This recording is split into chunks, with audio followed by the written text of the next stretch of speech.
Okay, നമ്മൾ ഇന്ന് കാണാൻ പോകുന്നത് സ്പിൻ ഓർബിറ്റ് ഇൻട്രാക്ഷൻ എനർജി. നമ്മൾ ഇതുവരെ കണ്ട സ്പേസ് ക്വാണ്ടൈസേഷനും ലാർമർ പ്രിസിഷനും അത് രണ്ടും പറഞ്ഞത് ഈ spin orbit interaction energy derive ചെയ്യാൻ വേണ്ടിയുള്ള അതിന് സപ്ലിമെന്ററി ആയിട്ടാണ് ഈ ലാർമർ തിയറവും സ്പേസ് ക്വാണ്ടൈസേഷനും പറഞ്ഞത്. അപ്പോൾ നമ്മളിവിടെ ചെയ്യാൻ പോകുന്നത് spin orbit interaction energy using A vector model. Okay, അപ്പോൾ ഒരു ഹൈഡ്രജൻ ലൈക്ക് ആറ്റം കൺസിഡർ ചെയ്യാം. അതായത് ഫസ്റ്റ് ഗ്രൂപ്പ് എലമെന്റ്സ്, അതായത് ഒരു വാലൻസ് ഷെല്ലിൽ ഒരു ഇലക്ട്രോൺ മാത്രമേ ഉള്ളൂ. ഒരു ന്യൂക്ലിയസിന് ചുറ്റും ഒരു വാലൻസ് ഷെല്ലിൽ ഒരു ഇലക്ട്രോൺ മാത്രമുള്ള ഹൈഡ്രജൻ വരെയാണുള്ള ഹൈഡ്രജൻ ലൈക്ക് ആറ്റംസ് എന്ന് പറയുന്നത്.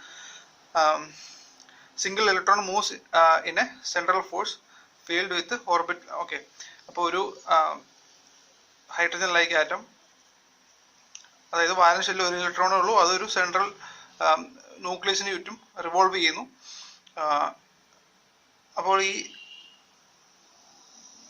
അപ്പോൾ നമുക്ക് പറയാം ഈ ന്യൂക്ലിയസ് ഇവിടെ ഇരിക്കുന്നത് കാരണം ഈ ഇലക്ട്രോണിനൊരു ഇലക്ട്രിക് ഫീൽഡ് അപ്ലൈ, അല്ലെങ്കിൽ ഈ ഇലക്ട്രോൺ റിവോൾവ് ചെയ്യുന്നത് ഈ ന്യൂക്ലിയസ് ഇവിടെ ഇരിക്കുന്നത് കാരണം ഉണ്ടാകുന്ന ഒരു ഇലക്ട്രിക് ഫീൽഡിലാണെന്ന് നമുക്ക് പറയാം. ഓക്കെ, അത് ഫസ്റ്റ് പോയിന്റ്. ഇനി അടുത്ത പോയിന്റ്, ഇനി ആ റിവോൾവിംഗ് ഇലക്ട്രോണിന്റെ orbital angular momentum. Okay, orbital angular momentum നമുക്കറിയാം. Orbital angular momentum equal to R cross P. P എന്ന് പറഞ്ഞാൽ നമ്മുടെ ലീനിയർ മൊമെന്റം എന്ന് പറഞ്ഞാൽ എം വി. ഓക്കെ, അങ്ങനെയാണെങ്കിൽ നമുക്ക് ഇതിനെ M into R cross V എന്ന് എഴുതാമല്ലോ. Orbital angular momentum M into R cross V എന്ന് എഴുതാം. ഇനി നമ്മൾ ക്വാണ്ടം മെക്കാനിക്സ് നമ്മൾ കണ്ടായിരുന്നു, നമ്മൾ കുറച്ച് മുമ്പത്തെ ഡിസ്കഷനിലൊക്കെ കണ്ടായിരുന്നു. Orbital angular momentum root L into അല്ലെങ്കിൽ L star into H by 2π. L star എന്ന് പറഞ്ഞാൽ root L into L plus 1. അപ്പോൾ L star into H by 2π ആണ് ഓർബിറ്റൽ ആംഗുലർ മൊമെന്റം എന്ന് കണ്ടായിരുന്നു. അപ്പോൾ അത് രണ്ടും ഈക്വൽ ആണല്ലോ. ഓർബിറ്റൽ ആംഗുലർ മൊമെന്റം ക്ലാസിക്കൽ കൺസെപ്റ്റിൽ നിന്ന് വരുന്ന ആർ ക്രോസ് പി എന്ന് വരുന്ന ഓർബിറ്റൽ ആംഗുലർ മൊമെന്റും നമ്മൾ ഇത് ഇലക്ട്രോണിന്റെ ന്യൂക്ലിയസിന് ചുറ്റുമുള്ള റെവല്യൂഷനാണ്. അപ്പോൾ അതൊരു ക്വാണ്ടം കൺസെപ്റ്റ് ആണ്. അവിടുന്ന് വന്ന angular momentum L star H by 2π രണ്ടും ഈക്വൽ ആയിരിക്കും. അപ്പോൾ അതിനെ നമ്മൾ ഇക്വേഷൻ 1 എന്ന് വിളിച്ചു. എം എന്ന് പറയുന്നത് mass of electron, V velocity of electron, R എന്ന് പറയുന്നത് റേഡിയസ് വെക്ടർ. ഓക്കെ, ഇത് radius vector. Okay, according to classical electromagnetic theory. Okay, ഇനി നമ്മൾ ഫസ്റ്റ് പോയിന്റ് പറയുന്നു, അതായത് ഈ ന്യൂക്ലിയസ് ഇവിടെ ഉണ്ട് എന്നതുകൊണ്ട് നമ്മൾ ഇലക്ട്രോഡൈനാമിക്സിലൊക്കെ കണ്ടതാണ്. ഈ ഫീൽഡിൻ്റെ അകത്ത് ഈ ന്യൂക്ലിയസ് ഇവിടെ ഇരിപ്പുണ്ട്. ഈ ന്യൂക്ലിയസ് കാരണം ചാർജിലാണ്, അത് കാരണം അതിന് ചുറ്റും ഇലക്ട്രിക് ഫീൽഡ് കാണുന്നു. അപ്പോൾ ആ ഇലക്ട്രിക് ഫീൽഡിലാണ് ഈ ഇലക്ട്രോൺ മൂവ് ചെയ്യുന്നത്. ഓക്കെ, അപ്പോൾ ആദ്യമേ ആ ഇലക്ട്രിക് ഫീൽഡ് എന്താണെന്ന് നമുക്കറിയണം. അപ്പോൾ electric field is equal to 1/4πε0. അതായത് ഈ ന്യൂക്ലിയസ് ഉണ്ടാക്കുന്ന ഇലക്ട്രിക് ഫീൽഡ് 1/4πε0 ചാർജ്, അതിൻ്റെ ചാർജ്, അതായത് ഇതൊരു ഹൈഡ്രജൻ ലൈക്ക് ആറ്റമാണ്. അപ്പോൾ ഇസഡ് ഡി ചാർജ് കാണും. ക്യൂ എന്ന് പറയുന്നത് Z D divided by Q/r² ആണ് വരേണ്ടത്. പക്ഷെ നമുക്കറിയാം ഇതിന് ഇലക്ട്രിക് ഫീൽഡിന്റെ ഡയറക്ഷനും കൂടെ വേണം. അപ്പോൾ r cap is equal r divided by mod r. അപ്പോൾ ആ r ആണ്, r² കൂടെ ഒരു r കൂടെ വന്ന് ഇവിടെ വെക്ടർ r ന്യൂമറേറ്ററിൽ. ഓക്കെ, അപ്പോൾ 1/4πε0 Z D divided by r³. അപ്പോൾ ഇത് ഒരു ഇലക്ട്രിക് ഫീൽഡിലാണ്. അപ്പോൾ ഈ ന്യൂക്ലിയസ് കാരണം ഉണ്ടാക്കുന്ന ഇലക്ട്രിക് ഫീൽഡിലാണ് ഈ ഇലക്ട്രോൺ മൂവ് ചെയ്യുന്നത്. അപ്പോൾ ആ മൂവ്മെന്റ് കാരണം moving in this field the electron experiences A magnetic field. അതായത് ഒരു മൂവിങ് ചാർജിന് ഇലക്ട്രിക് ഫീൽഡിൽ കൂടെ മൂവിങ് ചാർജ് മൂവ് ചെയ്യുമ്പോൾ അതിനൊരു മാഗ്നറ്റിക് ഫീൽഡും ഫീൽ ചെയ്യും. അപ്പോൾ ആ മാഗ്നറ്റിക് ഫീൽഡിന്റെ ഇക്വേഷൻ ആണ് B = E × V divided by C². ഇത് നിങ്ങൾ ഇലക്ട്രോ ഡൈനാമിക്സ് പഠിച്ചിട്ടുള്ളതാണ്. അതിനകത്ത് കണ്ടിട്ടുള്ളത് -V × E divided by C² എന്നായിരിക്കും. അപ്പോൾ നമുക്കറിയാം, ഇപ്പോൾ വെക്ടർ A × B എന്ന് പറഞ്ഞാൽ -B × A ആണല്ലോ. അപ്പോൾ നമ്മൾ ഇവിടെ ഒരു ഇലക്ട്രോൺ ന്യൂക്ലിയസിന് ചുറ്റും കറങ്ങുന്നതായിട്ടാണ് നമ്മൾ ഇമാജിൻ ചെയ്തത്. എനിക്ക് വേണം തിരിച്ച് ഇമാജിൻ ചെയ്യാം. അതായത് ഒരു സണ്ണിന് ചുറ്റും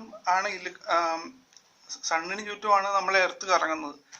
പക്ഷെ നമ്മൾ എർത്തിൽ നോക്കി കഴിയുമ്പോൾ എർത്തിന് ചുറ്റും സണ്ണ് കറങ്ങുന്നതായിട്ടാണ് തോന്നുന്നത്. അതുപോലെ നമുക്ക് വേണം പറയാം ഇലക്ട്രോണിന് ചുറ്റും ഈ ന്യൂക്ലിയസ് കറങ്ങുന്നതായിട്ട് വേണം നമുക്ക് ഇമാജിൻ ചെയ്യാം. അപ്പം അങ്ങനെ ഇമാജിൻ ചെയ്യുവാണെങ്കിൽ നമുക്ക് ഈ മൈനസ് വി ക്രോസ് ഇ എന്ന് പറഞ്ഞ എക്സ്പ്രഷൻ ഇ ക്രോസ് ഇയെ ഇ ക്രോസ് വി എന്ന് മാറ്റി എഴുതാം. ഓക്കെ, ഇത് ഇലക്ട്രോഡൈനാമിക്സ് നിങ്ങൾ കണ്ടിട്ടുള്ള കൺസെപ്റ്റ് തന്നെയാണ്. അതുകൊണ്ട് magnetic field V is equal to E cross V divide by C square. ഇനി ഇതിനകത്ത് ഇ ഉണ്ട്. അപ്പോൾ ഈ ഇയെ ഈ ഇക്വേഷനിൽ നിന്ന് സബ്സ്റ്റിറ്റ്യൂട്ട് ചെയ്യാം. അപ്പോൾ B is equal to 1/4πε0 Z E divide by C square R cube.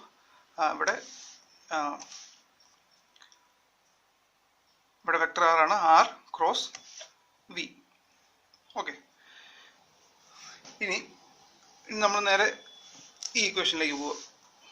ഇവിടെ നമുക്ക് ഒരു ആർ ക്രോസ് വി ഉണ്ട്. അപ്പോൾ ആ ആർ ക്രോസ് വി ആ മാഗ്നറ്റിക് ഫീൽഡിൻ്റെ ഇക്വേഷൻ്റെ അകത്ത് സബ്സ്റ്റിറ്റ്യൂട്ട് ചെയ്യുക. ഓക്കെ, ഇവിടെ ആർ ക്രോസ് വി നമുക്കറിയാം. അപ്പോൾ ഇത് എമ്മിനെ ഇങ്ങോട്ട് മാറ്റിയ L star H by M 2π എന്ന് പറയുന്നതാണ് ആർ ക്രോസ് വി. അപ്പോൾ ഈ മാഗ്നറ്റിക് ഫീൽഡിൻ്റെ ഇക്വേഷനകത്ത് ആർ ക്രോസ് വി ഈ ഇക്വേഷനെ സബ്സ്റ്റിറ്റ്യൂട്ട് ചെയ്യുക. സബ്സ്റ്റിറ്റ്യൂട്ട് ചെയ്ത് കഴിയുമ്പോഴത്തേനും substituting r cross v from 1 we get b is equal to L star h by 2 pi z e 4π0 mc square 1 by r cube. Okay, ഇനി നമ്മൾ ലാർമർ തിയറം പഠിച്ചപ്പോൾ നമ്മൾ പറഞ്ഞത് ഒരു ഇലക്ട്രോൺ റിവോൾവ് ചെയ്യുന്നുണ്ട്. ആ ഇലക്ട്രോണിന് നമ്മളുടെ എക്സ്റ്റേണൽ മാഗ്നറ്റിക് ഫീൽഡ് അപ്ലൈ ചെയ്തു. നമ്മൾ കൊടുത്ത ഒരു എക്സ്റ്റേണൽ മാഗ്നറ്റിക് ഫീൽഡ് ബി, എന്നിട്ട് അപ്പോഴത്തേനും ഈ മാഗ്നറ്റിക് ഫീൽഡിന് അക്രോസ് ആയിട്ട് ഇതിന്റെ ഓർബിറ്റൽ ആംഗുലർ മൊമെന്റം വെക്ടർ കിടന്ന് റൊട്ടേറ്റ് ചെയ്യുമെന്നാണ് പറഞ്ഞത്. പക്ഷെ ഇവിടെ നമ്മളുടെ എക്സ്റ്റേണൽ മാഗ്നറ്റിക് ഫീൽഡ് കൊടുക്കുന്നില്ല. ഓക്കെ, ഇവിടെ നമ്മൾ ലാർമർ തിയറത്തിൽ പറഞ്ഞ എക്സ്റ്റേണൽ മാഗ്നറ്റിക് ഫീൽഡിന് പകരം ഇവിടെ ഉള്ള മാഗ്നറ്റിക് ഫീൽഡ് ആരാണ്? ഇലക്ട്രിക് ഫീൽഡിൽ കൂടെ മൂവ് ചെയ്യുന്ന ഒരു ഇലക്ട്രോൺ അനുഭവപ്പെടുന്ന മാഗ്നറ്റിക് ഫീൽഡ്. ആ മാഗ്നറ്റിക് ഫീൽഡ് തന്നെയാണ് ഇവിടുത്തെ magnetic field. Okay, electric field കൂടെ ആ ഇലക്ട്രോൺ മൂവ് ചെയ്യുന്നുണ്ട്. അതിന് എക്സ്പീരിയൻസ് ചെയ്യുന്ന magnetic field E cross V divide by C square നമ്മൾ തൊട്ട് മുമ്പേ പറഞ്ഞു അല്ലേ? അവിടെ നിന്നാണ് നമ്മൾ ഈ ഇക്വേഷൻ ഡിറൈവ് ചെയ്തത്. അപ്പോൾ ഈ മാഗ്നറ്റിക് ഫീൽഡ് കാരണമുള്ള ഇനി ആ ഇലക്ട്രോണിനുള്ള ലാർമർ ഫ്രീക്വൻസി അതിലേക്കാണ് നമ്മൾ പോകുന്നത്. In this field B thus. Okay, ഇതിന് ഒരു കാര്യം കൂടെ പറഞ്ഞോട്ടെ. ഇതിന് മുമ്പ് നമ്മൾ ലാർമർ ഫ്രീക്വൻസി ഒമേഗ എൽ എന്ന് പറഞ്ഞൊരു എക്സ്പ്രഷൻ എടുത്തായിരുന്നു. എന്നിട്ട് അത് കഴിഞ്ഞിട്ട് ഇലക്ട്രോൺ കറസ്പോണ്ടിങ് ഇലക്ട്രോണിനുള്ള ലാർമർ ഫ്രീക്വൻസി എടുത്തായിരുന്നു. ഓക്കെ, അപ്പോൾ ഒരു ലാംഡ ജി ഫാക്ടർ എന്ന് പറഞ്ഞ ജി ഫാക്ടർ ഉണ്ടെന്ന് പറഞ്ഞു. അപ്പോൾ നമുക്ക് കിട്ടിയ equation E H cross B divide by M എന്നാണ് കിട്ടി. E by M H by 2π B എന്നാണ് കിട്ടിയത്. ഓക്കെ, അതായത് ഒരു ഓർബിറ്റൽ ആംഗുലർ മൊമെന്റം കാരണമുള്ള ലാർമർ ഫ്രീക്വൻസിക്ക് അതിൻ്റെ ആ വെക്ടറിന്റെ ലാർമർ ഫ്രീക്വൻസിയുടെ ഡബിൾ ആയിരിക്കും സ്പിന്ന് കാരണമുള്ള, അത് മാഗ്നറ്റിക് ഫീൽഡിൽ ഇരിക്കുന്ന ഇലക്ട്രോണിന്റെ സ്പിന്നിന് ഉണ്ടാകുന്ന ലാർമർ ഫ്രീക്വൻസി അതിൻ്റെ ഓർബിറ്റൽ ആംഗുലർ മൊമെന്റത്തിന്റെ വെക്ടറിന്റെ ലാർമർ ഫ്രീക്വൻസിയുടെ ഡബിൾ ആയിരിക്കും. ഓക്കെ, ഇവിടെ ബൈ 2 ഉണ്ട്, ഇവിടെ 2 ഇല്ല. അപ്പോൾ ഇതിന്റെ ഡബിൾ ആണ് ഇതൊന്നും നമ്മൾ കണ്ടായിരുന്നു. ഓക്കെ, ഇനി അതായത് ഇപ്പോൾ നമുക്ക് മനസ്സിലായി ഇലക്ട്രിക് ഫീൽഡിൽ ഇലക്ട്രോണിന്റെ മൂവ്മെന്റ് കാരണം ഉണ്ടാകുന്ന മാഗ്നറ്റിക് ഫീൽഡിൽ ഇരിക്കുന്ന ഒരു സ്പിന്നിങ് ഇലക്ട്രോണിന് ഒരു ലാർമർ ഫ്രീക്വൻസി അല്ലെങ്കിൽ ഒരു ലാർമർ പൊസിഷൻ ഉണ്ട്. അതായത് ഇലക്ട്രിക് ഫീൽഡിൽ ഇരിക്കുന്ന ഒരു മൂവിങ് ഇലക്ട്രോണിന് ഒരു ലാർമർ പൊസിഷൻ ഉണ്ട്. ഓക്കെ, അപ്പൊ ആ ലാർമർ പൊസിഷൻ എന്ന് പറയുന്നത് അതിന്റെ ഓർബിറ്റിൽ, അതായത് ഈ ഇലക്ട്രോണിന്റെ സ്പിന്നിന് ഒരു ലാർമർ പൊസിഷൻ ഉണ്ട്. ആ ലാർമർ ഫ്രീക്വൻസി എന്ന് പറയുന്നത് ഈ ഓർബിറ്റൽ വെക്ടർ കഴിഞ്ഞ ദിവസം കാണിച്ചിരുന്നല്ലോ, അതിന്റെ പൊസിഷൻ കൊണ്ട് ഉണ്ടാകുന്ന ആംഗുലർ ഫ്രീക്വൻസി അല്ലെങ്കിൽ ലാർമർ ഫ്രീക്വൻസിയുടെ ഡബിൾ ആണെന്ന് പറഞ്ഞു. ഓക്കെ, അത് നമ്മൾ കഴിഞ്ഞ ദിവസം കണ്ടാണ്. അപ്പോൾ ലാർമർ തിയറത്തിൽ നിന്ന് the angular velocity omega of this precision is given by the product of field strength B and ratio between magnetic and mechanical moment. അതായത് ഈ മെക്കാനിക്കൽ മൊമെന്റ് എന്ന് പറഞ്ഞാൽ ആംഗുലർ മൊമെന്റം തന്നെയാണ്. ഓക്കെ, മെക്കാനിക്കൽ മൊമെന്റ് എന്ന് പറഞ്ഞാൽ angular momentum എല്ല് തന്നെയാണ്. Okay, അപ്പോൾ magnetic മൊമെന്റിന്റെയും mechanical മൊമെന്റിന്റെയും റേഷ്യോയും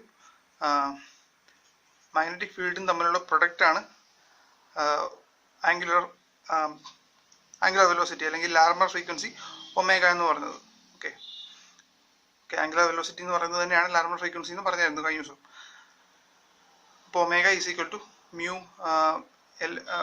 B divide by L. ഇതിനെയാണ് നമ്മൾ E B divide by 2m എന്ന് പറയുന്നത്. Okay, E B divide by 2m. ഇതിൽ ഓർബിറ്റൽ ആംഗുലർ ഓർബിറ്റിന്റെ ലാർമർ ഫ്രീക്വൻസി ആണെങ്കിൽ അതിനെ E B divide by 2m എന്ന് വിളിക്കാം. ഇനി അത് സ്പിന്നിന്റെ ആണെങ്കിലോ ഒമേഗ എസ് എന്ന് പറയുന്നത് mu by spin angular momentum into B എന്ന് പറയുന്നത് E B divided by M ആണ്. Okay, E B divide by M ആണ്. അപ്പോൾ അതാണ് ഇവിടെ കാണിച്ചിരിക്കുന്നത്. ഇവിടെ ഒമേഗ എല്ലും തന്നെയാണ് കൊടുത്തിരിക്കുന്നത്, അത് അങ്ങനെ തന്നെ എടുക്കുക. ഓക്കെ, സത്യം പറഞ്ഞത് സ്പിന്നിന്റെ ലാർമർ ഫ്രീക്വൻസിയാണ്. ഓക്കെ, ഒമേഗ എൽ സ്പിന്ന് കാരണമുള്ള ലാർമർ ഫ്രീക്വൻസിയാണ്. Omega L is equal to E B divide by 2m. E B divide by M തന്നെയാണ്. ഇത് 2 ടൈംസ് ഓർബിറ്റലിന്റെ ലാർമർ ഫ്രീക്വൻസി 2 ടൈംസ് ആണെന്ന് കാണിക്കാൻ വേണ്ടി മാത്രമാണ് ഈ 2 ഇവിടെ ഇട്ടേക്കുന്നത്. വേണമെങ്കിൽ ക്യാൻസൽ ചെയ്ത് കളയാം. Okay, P B divide by M.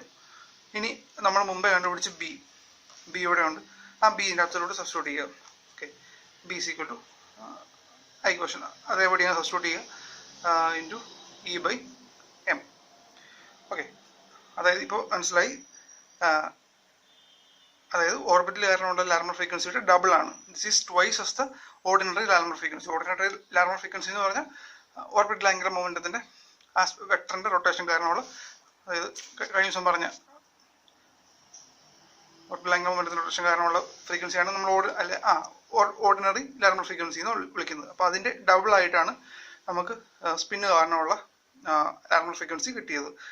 Okay, പക്ഷേ നമുക്കറിയാം ഈ ഇലക്ട്രോൺ ഈ ന്യൂക്ലിയസിന് ചുറ്റും വളരെ ഹൈ സ്പീഡിലാണ് റിവോൾവ് ചെയ്തുകൊണ്ടിരിക്കുന്നത്.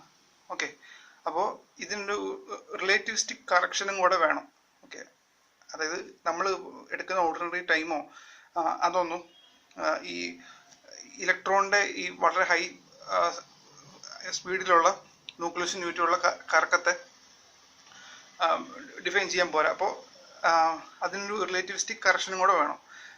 അതായത് ഒരു റിലേറ്റിവിസ്റ്റിക് ടൈം ഡയലേഷൻ ഉണ്ട് between electron and nucleus of the atom. അപ്പോൾ ഇലക്ട്രോണും ന്യൂക്ലിയസിനും തമ്മിലൊരു റിലേറ്റിവിസ്റ്റിക് ടൈം ഡയലേഷൻ ഉണ്ട്. അപ്പോൾ ആ ടൈം ഡയലേഷനും കൂടെ ഉൾപ്പെടുത്തുന്ന, അതിന് ഡീറ്റെയിൽസിലേക്ക് പോകുന്നില്ല, അതിൻ്റെ ആ ഫാക്ടർ അല്ലെങ്കിൽ ആ റിലേറ്റിവിസ്റ്റിക് കറക്ഷനും കൂടെ ഉൾപ്പെടുത്തിയ ഒരു ഫാക്ടറും കൂടെ നമ്മൾ ഇതിൻ്റെ കൂടെ ആഡ് ചെയ്യണം. ഓക്കെ, അപ്പോൾ ആ റിലേറ്റിവിസ്റ്റിക് കറക്ഷനെ തോമസ് പ്രിസിഷൻ എന്നാണ് പറയുന്നത്. തോമസ് പ്രിസിഷൻ്റെ വാല്യൂ എന്ന് പറയുന്നത് ഇതിൻ്റെ പകുതിയാണ്. ഓക്കെ, ഈ സ്പിന്നിൻ്റെ ലാർമർ ഫ്രീക്വൻസി എന്ന് പറഞ്ഞല്ലോ, ഇപ്പോൾ കിട്ടിയ ഇക്വേഷൻ ഉണ്ടല്ലോ, ഈ ഇക്വേഷൻ്റെ അല്ല ഈ വാല്യൂവിൻ്റെ പകുതിയാണ് തോമസ് പ്രിസിഷൻ്റെ വാല്യൂ. ഓക്കെ, ഈ വാല്യൂവിൻ്റെ പകുതിയാണ് ഓപ്പോസിറ്റ് ഡയറക്ഷനിലുമാണ്. ഓക്കെ, ഈ വാല്യൂവിൻ്റെ പകുതിയാണ് ഓപ്പോസിറ്റ് ഡയറക്ഷനിലുമാണ് തോമസ് പ്രിസിഷൻ അഥവാ relativistic correction to Larmor frequency of ഈ spin. Okay, of nucleus about the spin of electron about the nucleus. Okay,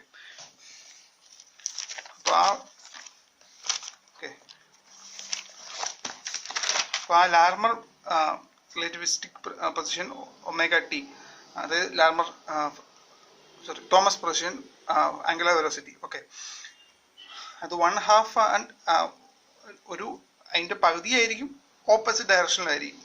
okay, അതിൻ്റെ അർത്ഥം എന്താണ്? പകുതിയാണ് സ്പിന്നിൻ്റെ വാല്യൂ, സ്പിൻ ലാർമർ ഫ്രീക്വൻസിയുടെ വാല്യൂ 2 times ഓർബിറ്റൽ, അതായത് ഓർബിറ്റലിൻ്റെ E/2m ആയിരുന്നു. അപ്പോൾ ഇതെന്ന് സ്പിന്നിൻ്റെ EB/m ആയിരുന്നു അല്ലേ? അപ്പോൾ ഇത് ഓർബിറ്റലിൻ്റെ, ഇത് സ്പിന്നിൻ്റെ. അപ്പോൾ ഇതിൻ്റെ ഇരട്ടിയാണ് ഇത്. പക്ഷെ ഇപ്പോഴെന്താ പറഞ്ഞിരിക്കുന്നത്? ഇതിൻ്റെ ഈ സ്പിന്നിൻ്റെ ആളുടെ കൂടെ ഒരു കറക്ഷനും കൂടെ ഉണ്ട്. അത് ഇതിൻ്റെ പകുതി വാല്യൂ ആണ്, അതിൻ്റെ ഓപ്പോസിറ്റ് ഡയറക്ഷനിലുമാണ്. അപ്പോൾ ഇതിൻ്റെ പകുതി അങ്ങ് കുറയ്ക്കണം. അപ്പോൾ ഇതിൻ്റെ പകുതി കട്ട് ചെയ്ത് പോകും. സ്പിന്നിൻ്റെ ലാർമർ ഫ്രീക്വൻസിയിൽ നിന്ന് പകുതി അങ്ങ് കട്ട് ചെയ്ത് പോകും. ഇതിൻ്റെ പകുതി പോയാൽ ആരാണ്? ഇയാൾ തന്നെയല്ലേ? ഓക്കെ, ഇതിൻ്റെ പകുതി പോയാൽ ഇയാൾ തന്നെ. അപ്പോൾ ഓർബിറ്റൽ ലാർമർ ഫ്രീക്വൻസി തന്നെ തിരിച്ചു കിട്ടും. അതാണ് പറയുന്നത് ഒമേഗ ഡാഷ്. അപ്പോൾ പുതിയ ലാർമർ ഫ്രീക്വൻസി ഒമേഗ ഡാഷ്, അതായത് തോമസ് പ്രസിനോട് ഇൻക്ലൂഡ് ചെയ്ത് കഴിയുമ്പോൾ omega L plus omega T = EB/2m തന്നെ. അതായത് നമ്മുടെ പഴയ ഓർബിറ്റൽ ലാർമർ ഫ്രീക്വൻസിയിലോട്ട് തന്നെ തിരിച്ചു വന്നു. വാല്യൂ തിരിച്ചു വന്നു. ഓക്കെ, ഇനി അപ്പോൾ ഈ നേരത്തെ കിട്ടിയ ഇക്വേഷൻ ഉണ്ടല്ലോ ഒമേഗ എൽ, ഇതിൻ്റെ പകുതിയാണ് നമ്മുടെ പുതിയ റിലേറ്റിവിസ്റ്റിക് കറക്ഷനോടെ കഴിഞ്ഞ് കഴിയുമ്പോഴുള്ള വാല്യൂ. അപ്പോൾ ഇതിൻ്റെ കൂടെ ഒരു 1/2 കൂടെ ചേർക്കും, അല്ല 1/2 കൂടെ ചേർക്കും. 1/2 ഒമേഗ ഡാഷ് = 1/2 മുമ്പത്തെ വാല്യൂ. ഓക്കെ, ഒമേഗ എല്ലിൻ്റെ വാല്യൂ /2. ഓക്കെ, നൗ ഇപ്പോൾ നമുക്ക് ലാർമർ ഫ്രീക്വൻസി എല്ലാം കിട്ടി, സെറ്റായി. പക്ഷെ ഇനിയാണ് ഇൻട്രാക്ഷൻ എനർജി വേണം. ഓക്കെ, അപ്പം നമ്മൾ സ്പേസ് ക്വാണ്ടൈസേഷൻ കണ്ടപ്പോൾ ഇൻട്രാക്ഷൻ എനർജി = μB cos θ എന്ന് കണ്ടായിരുന്നു. ഓക്കെ, ഇനി നമ്മൾ ഈ ഇക്ക് പകരം ഇവിടെ ΔW എന്നാണ് കൊടുക്കുന്നത്. ഓക്കെ, ആ നൊട്ടേഷന് മാത്രമേ വ്യത്യാസമുള്ളൂ. ഇനി μB cos θ. ഓക്കെ, μBയും വേണം cos θയും വേണം. അപ്പം μBക്ക് വേണ്ടി നമ്മൾ സ്പിന്നിൻ്റെ കാര്യമാണല്ലോ പറയുന്നത്. അപ്പോൾ സ്പിന്നിൻ്റെ ലാർമർ ഫ്രീക്വൻസി കഴിഞ്ഞ ദിവസം കണ്ട ഇക്വേഷൻ ആണ് ഒമേഗ = μB/s. ഇത് സ്പിൻ ആംഗുലർ മൊമെൻറ്റം. എന്ന് പറയുന്നത് magnetic moment due to spin. Okay, അപ്പോൾ ഇവിടെ μB കിട്ടാൻ വേണ്ടി നമുക്ക് ωs × s എന്ന് എടുത്താൽ പോരെ. ωs ഈ എസിനെ ഇങ്ങോട്ട് മൾട്ടിപ്ലൈ ചെയ്താൽ μBയുടെ വാല്യൂ കിട്ടും. ഓക്കെ, അപ്പോൾ നമ്മുടെ കയ്യിലുള്ള ഒമേഗ എസ് അല്ല, ഒമേഗ ഡാഷ് ആണ് അല്ലേ? നമ്മൾ ആ റിലേറ്റിവിസ്റ്റിക് കറക്ഷനോടെ കഴിഞ്ഞ് കഴിയുമ്പോഴത്തേനും ഒമേഗ ഡാഷ് എസ് ചെയ്താൽ നമുക്ക് μB ഈ എനർജിയിൽ സബ്സ്റ്റിറ്റ്യൂട്ട് ചെയ്യേണ്ട μB കിട്ടും. ഓക്കെ, അപ്പോൾ ഒമേഗ ഡാഷ് × s ചെയ്താൽ മതി. എസ് എന്ന് പറഞ്ഞാൽ അതിൻ്റെ വാല്യൂ എന്താണ്? ഇത് സ്പിൻ ആംഗുലർ മൊമെൻറ്റം ആണ്. അതിൻ്റെ വാല്യൂ s*h/2π ആണ്, എസിൻ്റെ വാല്യൂ. അപ്പോൾ ആ വാല്യൂ കൂടി ഇട്ട് കൊടുത്തു കഴിയുമ്പോൾ ഓക്കെ, ഒമേഗ ഡാഷ് എനർജി μBക്ക് പകരം നമ്മൾ ഒമേഗ ഡാഷ് × മോഡസിൻ്റെ വാല്യൂ എന്ന് പറഞ്ഞാൽ സ്പിൻ ആംഗുലർ മൊമെൻറ്റത്തിൻ്റെ വാല്യൂ s*h/2π cos L*s*. അതായത് നമ്മളൊരു വെക്ടർ മോഡലാണ് പറയുന്നത്. എൻ്റെ പടം നേരത്തെ ഇനി അടുത്ത പേജിൽ വരും. അതായത് ഓർബിറ്റൽ ആംഗുലർ മൊമെൻറ്റവും സ്പിൻ ആംഗുലർ മൊമെൻറ്റവും തമ്മിലുള്ള ആംഗിൾ, അതാണ് L*.S* എന്ന് പറയുന്നത്. അപ്പോൾ ആ ആംഗിൾ ഓക്കെ, അപ്പോൾ ആ ആംഗിളാണ് ഈ cos θയ്ക്ക് പകരം സബ്സ്റ്റിറ്റ്യൂട്ട് ചെയ്യുന്നത്. അപ്പോൾ omega dash s*h/2π cos L*s*. Okay, ഇനി നമ്മൾ ഇവിടെ ഈ ഒമേഗ ഡാഷിൻ്റെ വാല്യൂ നമ്മളിവിടെ കണ്ടുപിടിച്ചിട്ടുണ്ട്.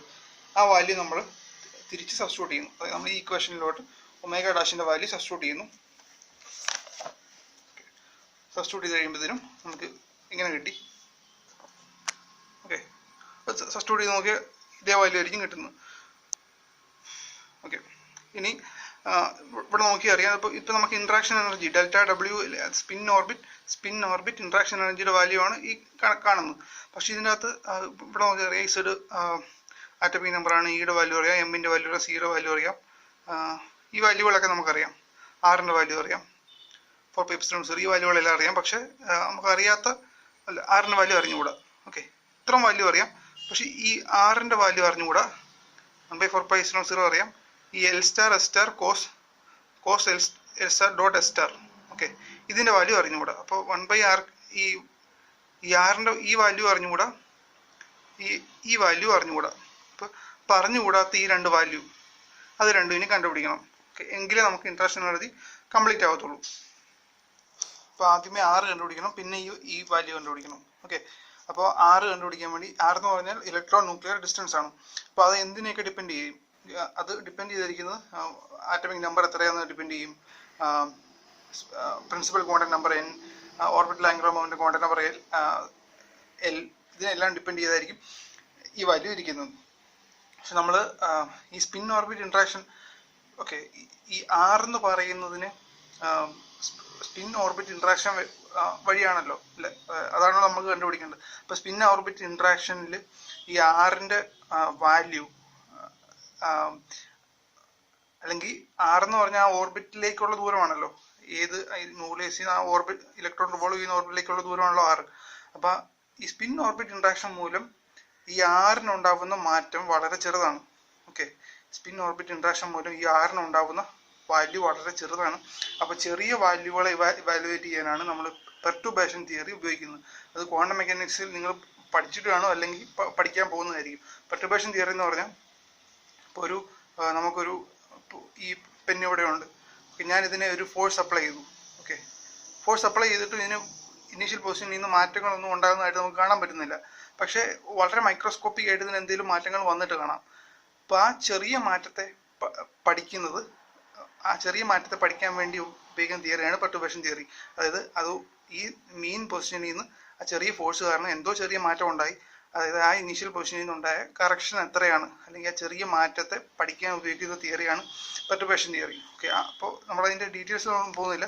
പെർട്ടുർബേഷൻ തിയറിയിൽ നിന്ന് വരുന്ന average 1/r³ value, 1/r³ value ആണല്ലോ വേണ്ടത്. അപ്പോൾ ആവറേജ് 1/r³ വാല്യൂ എന്ന് പറയുന്നത് Z³ divide by A0 cube n³ L into L+1/2 L+1. Z എന്ന് പറഞ്ഞ ആറ്റോമിക് നമ്പർ, A എന്ന് പറഞ്ഞ radius of the first Bohr circular orbit. Okay, n എന്ന് പറഞ്ഞ പ്രിൻസിപ്പൽ ക്വാണ്ടം നമ്പർ, n എന്ന് പറഞ്ഞ orbital angular momentum quantum number. Okay, A0യുടെ value